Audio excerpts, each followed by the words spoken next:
قیامت کا منظر اپنی آنکھوں سے دیکھنے والے لوگ، جب سورج پھٹ جائے گا، تارے ٹوٹ جائیں گے، چاند بکھر جائے گا اور سمندروں میں آگ لگ جائے گی۔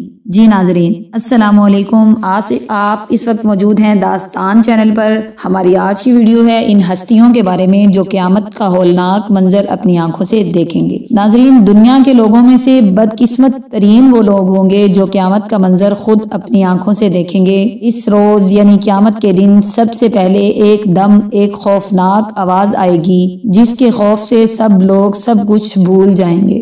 اس خوفناک آواز کے بعد سورج پھٹ جائے گا، تارے ٹوٹ جائیں گے، چاند بکھر کر ریزہ ریزہ ہو جائے گا اور زمین میں دراڑیں پڑ جائیں گی اور پہاڑ روئی بن جائیں گے، سمندروں میں آگ لگ جائے گی، دنیا تہس نہس ہو جائے گی۔ پھر اس خوفناک آواز کے ساتھ پوری دنیا کو اللہ تعالیٰ موت دے دے گا۔ ناظرین، جب سب کچھ ختم ہو جائے گا، پھر پہلے، دوسرے، تیسرے اور اسی طرح ساتویں آسمان تک سب کو موت دے دی جائے گی۔ سب فرشتوں کو گرا دیا جائے گا اور انہیں زیر زیر کر دیا جائے گا۔ پھر رب تعالیٰ فرمائے گا کہ کون باقی ہے؟ آواز سن کر ملک الموت حضرت عزرائیل علیہ السلام کہیں گے کہ یا اللہ، مجھ سمیت 4 فرشتے ہیں، یہ جبرائیل، میکائیل اور اسرافیل ہیں۔ اللہ تعالیٰ فرمائیں گے کہ جبرائیل اور میکائیل مر جائیں۔ اس پر اللہ کا عرش کہے گا یا اللہ، جبرائیل اور میکائیل کو۔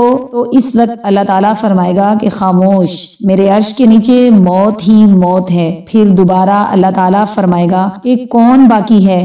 جواب آئے گا کہ عرش کے فرشتے یعنی اسرافیل اور عزرائیل علیہ السلام۔ پھر اللہ فرمائے گا کہ اسرافیل مر جائے۔ اس وقت اسرافیل سور پھونک رہے ہوں گے اور ان کے ہاتھ سے سور نکل جائے گا اور جا کر اللہ کے عرش پر لگ جائے گا۔ پھر اوپر اللہ اور نیچے صرف عزرائیل علیہ السلام باقی ہوں گے۔ پھر اللہ پوچھے گا کہ کون باقی ہے؟ تو جواب میں عزرائیل علیہ السلام کہیں گے کہ بس اب تو میں ہی باقی ہوں۔ پھر اللہ تعالیٰ فرمائے گا کہ جا، تو بھی مر جا، تو بھی میری ایک مخلوق ہے۔ تو پھر اللہ تعالیٰ کہے گا کہ کوئی ہے میرا شریک؟ تو آؤ۔ پھر اللہ تعالیٰ زمین و آسمان کو ایک جھٹکا دے گا اور فرمائے گا میں یکتا ہوں اور میرا کوئی شریک نہیں۔ اس طرح ملک الموت کو بھی موت آ جائے گی اور سب کچھ چٹیل میدان کی طرح نظر آئے گا اور وہ دن قیامت کا ہولناک دن ہوگا۔